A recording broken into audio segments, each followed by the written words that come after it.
Hello and welcome to Tony's Bonsai. A few years ago I used to be a professional wedding photographer. I gave it all up 2 years ago when I got ill.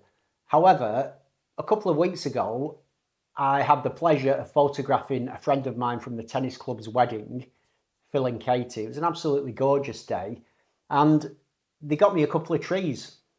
This large one is a tree that I wanted for ages. I ordered it and it's just arrived.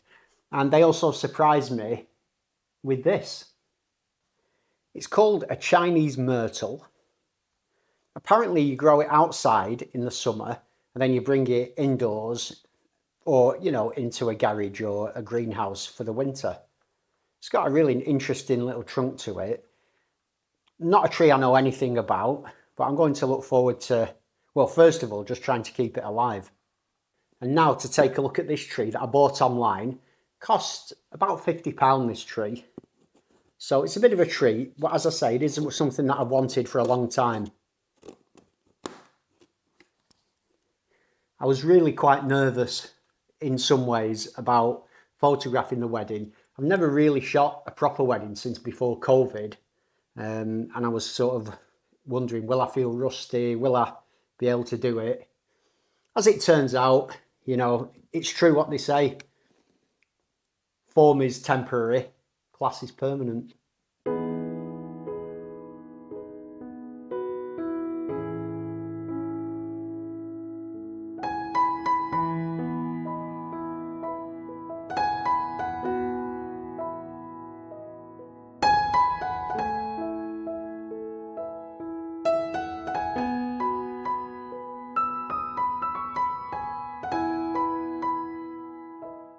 You may be saying to yourself, why would you buy another hawthorn? You've got loads.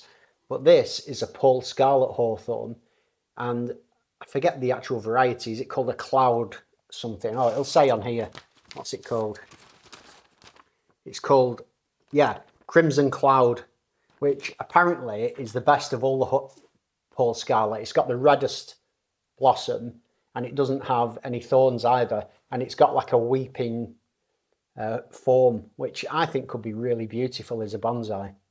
Considering it's come through the post, it looks like a very healthy tree, nicely packaged, and the company is called Roots. So yeah, I recommend these so far. Anyway, it looks like a good tree in good condition, and that's really all you can ask for when you buy a tree without having seen it. It's in a bag, so that should make it nice and easy to plant. What I'm going to do with it, I'm a bit unsure. I think I might put this in the ground round at my parents' and grow it, develop it, and then take air layers from it in the future. In fact, that's definitely what I'm going to do. I was thinking it would probably come in a plant pot and I could just keep it outside, water it for a while, possibly pot it into a big pot. In fact, should I do that? I do have a large plant pot.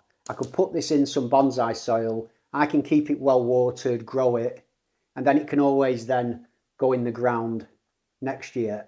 I'm unsure. I don't know what to do. I need to have a think. This tree appears to be grafted at the base. That means that the bottom of the tree is not really ever going to be ideal as a bonsai. But what it does mean is it should be a really healthy, good, vigorous grower. And so I think the best solution is to get this in the ground, let it grow, enjoy it just as a tree.